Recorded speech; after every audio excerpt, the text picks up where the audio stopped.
Hey, everybody. Welcome to the Bold Inventor Show. Well, without further ado, let's bring our guest on, Todd. Todd, Stave, welcome to the show. Hey there. But Todd, I thought we'd just start from the top and maybe walk us through the genesis of Cabin Cool.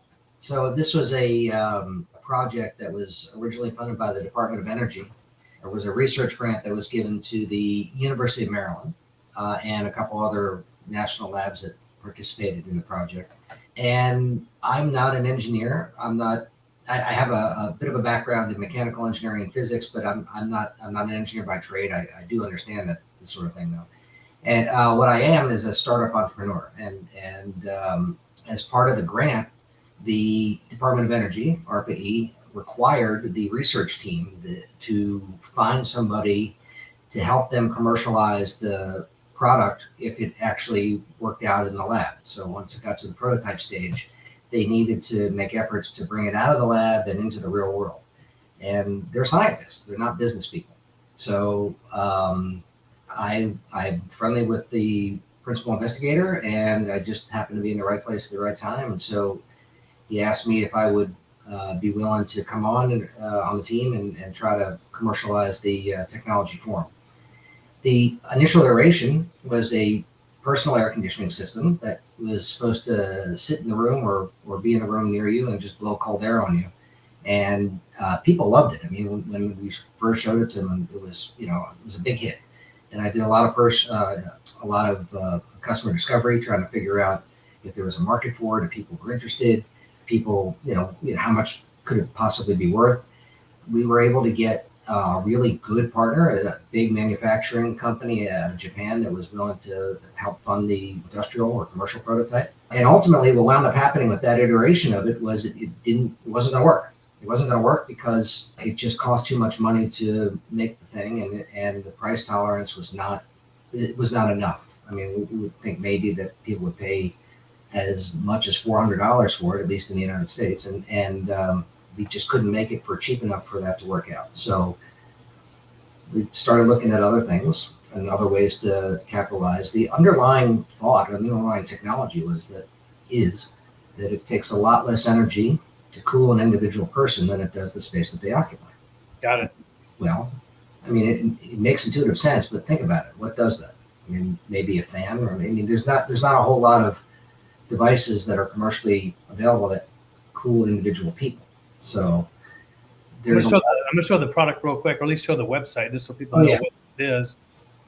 This is a picture of someone in sort of a cab of what I was just talking about, like excavator or a big heavy lifter. Yep.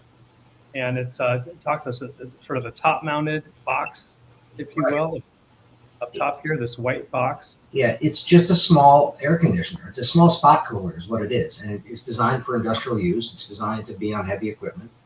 Yep. And it's designed to cool one person, not the space that they occupy, just that person. And so it works on equipment with enclosed cabs and open air cabs and tractors and anything that's got one person seated in the seat on a 100-degree day working outside in the sun. It's a godsend. I mean, people really like this thing. So, but it's a startup company. We launched this thing in March of 23, and we're just gaining some good traction now, and it's like any startup company, it just takes a little while for things to work out.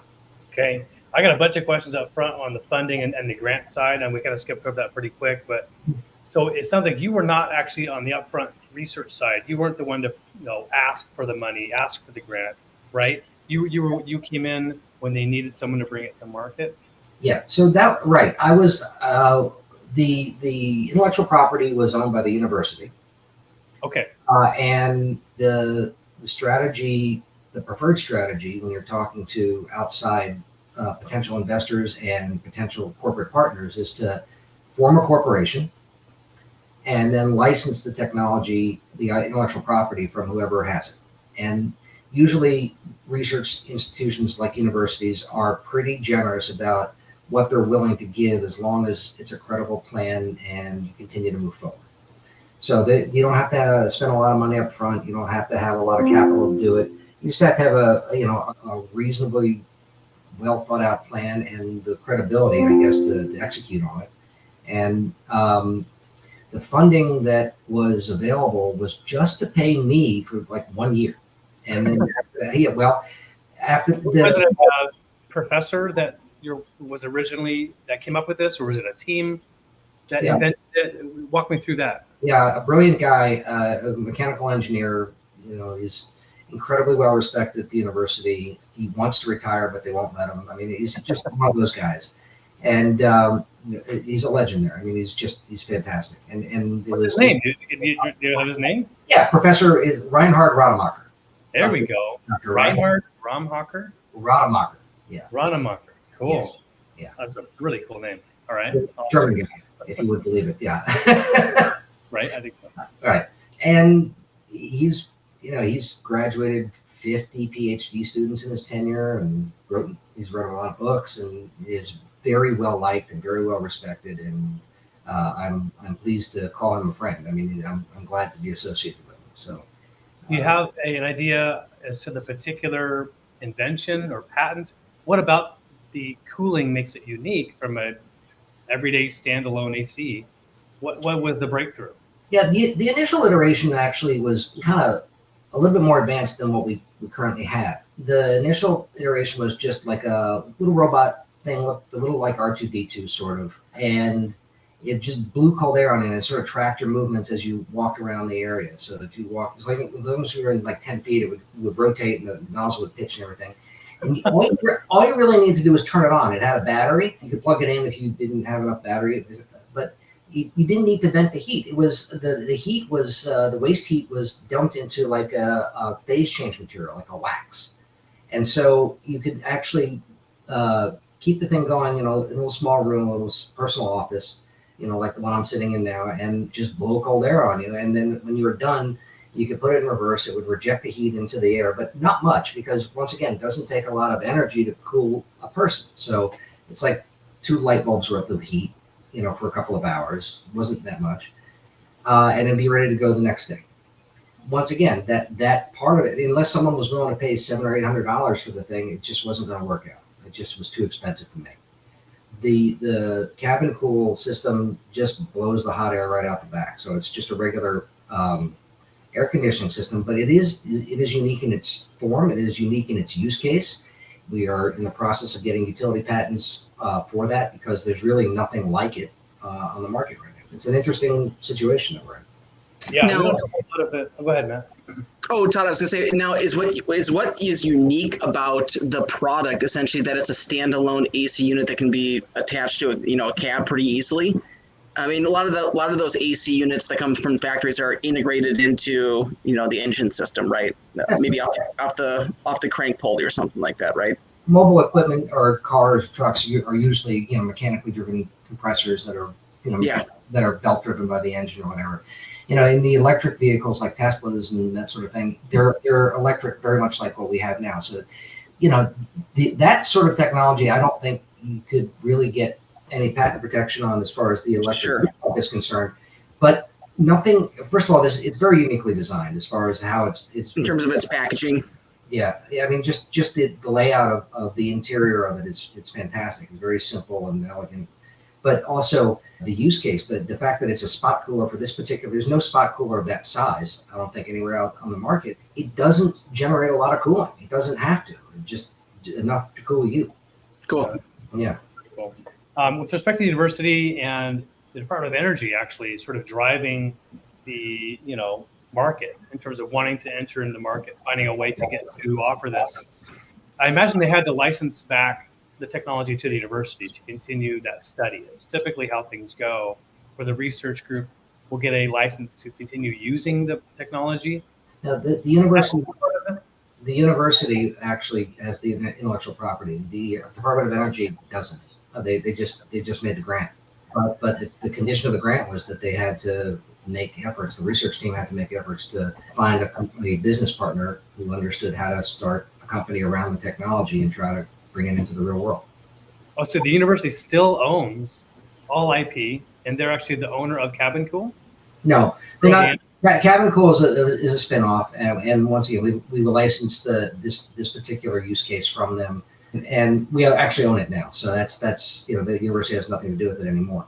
But we're working on some other iterations that the university still has the overriding intellectual property, intellectual patent, and if these other iterations, one is for a unconditioned warehouse or factory space, another one is a personal cooling system, but it doesn't track you. It's more of a the most expensive part of the first iteration was the exterior plastic. It was just going to take a lot of money to make the molds and fabricate it. So we make it less attractive and just put it in a box or a cooler and stick it on the floor next to you. We can probably get it down to where you're willing to buy it as far as pricing is concerned. So we're working on those things as well. Yeah. So you're doing the hard part, which is taking the technology and trying to make money with it. Right. So what have you put in place? What plans do you have to do that for this particular, portfolio of technology? You can come up with a great plan, and then the road down that path is usually very curvy. I mean, you take advantage of the opportunities that you're presented with, you overcome the obstacles that you need to overcome, and you make adjustments based on what the results of your efforts are. And so, initially I was hoping that cabin cool would be something that after we got some reasonable amount of traction, we would get interest from other companies that make air conditioners for, like, say, RVs or other mobile boats or whatever, other mobile cars or whatever. And that still might be the case, but it's looking more and more like the equipment. Some of the larger equipment dealers have an interest in sort of keeping this away from their competitors, and they may eventually step up. We're not quite ready yet. I mean, we're just barely making money with it. So we're doing all right. I mean, it's the fact that we're making money at all in year 2 is reasonably good, and we're happy with it. But we need to generate more volume and more interest, and it's taking some time. Okay. Yeah. Any signs of infringement? Anybody knocking it off or that type of thing? I don't know. The answer is maybe. I saw one device, a concept of a device, and I've never actually seen the device itself. So I'm still looking to see if someone's actually knocked it off or tried to knock it off, or I've got my eyes open for it. Nothing that's actionable at this point. I'll put it that way. Todd, you don't have a trademark application out there, do you? We don't. Yeah, it's probably descriptive, right, of a cabin cooler, right? Take 2 different descriptive elements, put them together, you get a descriptive trademark. So probably not worth investing in a trademark application just yet. But I didn't look at the website yet. But do you have a nice logo? We have a logo. Let me take a look here. Sure. We have a logo. I did look at this one the other day. Yeah, you could register the logo, the double C, with the air marks. That could be registerable. You probably have to disclaim the words cabin cool. Cabin cool is probably descriptive of the trademark product itself. But the logo could certainly be registered in either color or black and white. Yeah, it's very cool. And you mentioned it's electric, the motor itself? Well, everything is electric, yes. So does it just draw electricity straight from the alternator battery setup? That's right, and very little, 275 watts. And once again, oh wow, we're not cooling a lot. We're just cooling you. It doesn't take a lot of energy to cool just you. Right.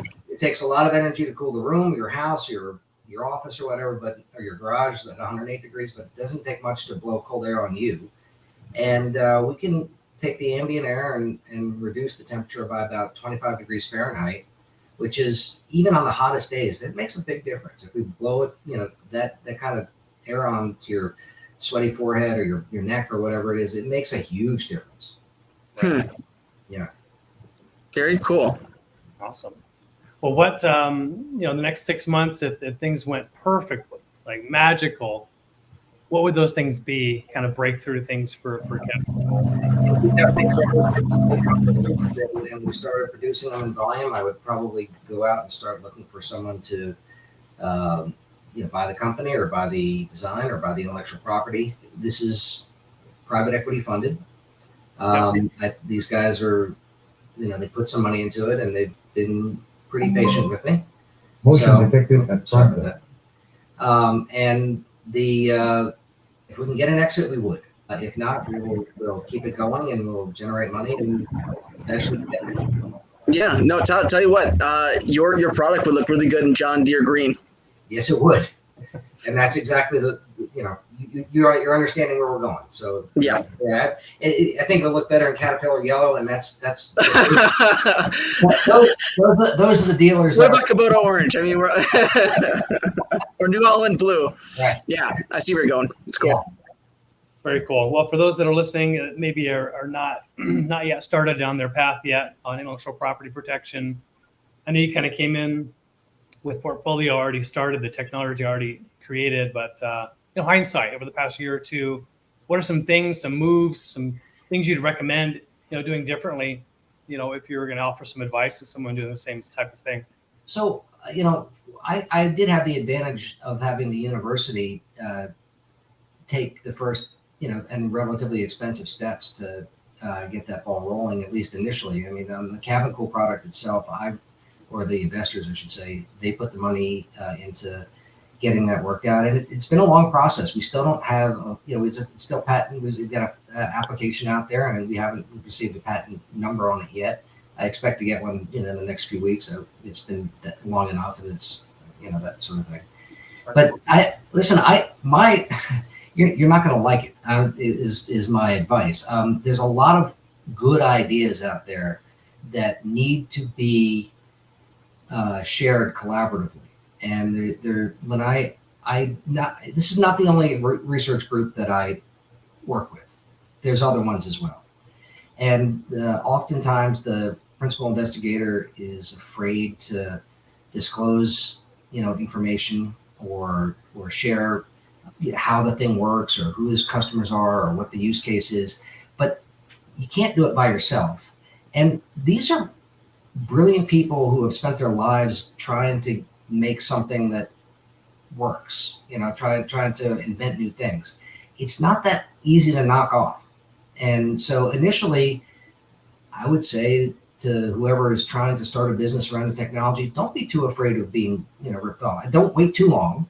If you've got a good idea, understand you're going to have to invest the time and money into at least filing a provisional application, but don't be too afraid to talk to people. It's much easier, if you've got a good idea for people to work with you than compete against you, at least initially, until the thing is proven to work. That's great advice, Todd, and I agree with that. I mean, it's the rare individual who can be both a successful inventor and entrepreneur, and then be expected to be the inventor, the inventor of record, and then essentially also be the director of marketing, graphic design, website development. I mean, all that sort of stuff that goes into creating a successful product. Yeah. So, I mean, when I walk into the room, I'm usually the dumbest guy in there, and it's fine. I don't mind being the dumbest guy in there. I know things that these other very brilliant engineers and scientists, they don't know, or if they do, they don't have the patience for it. So they need people like me to help them through the process or just do it for them, which is most of the time.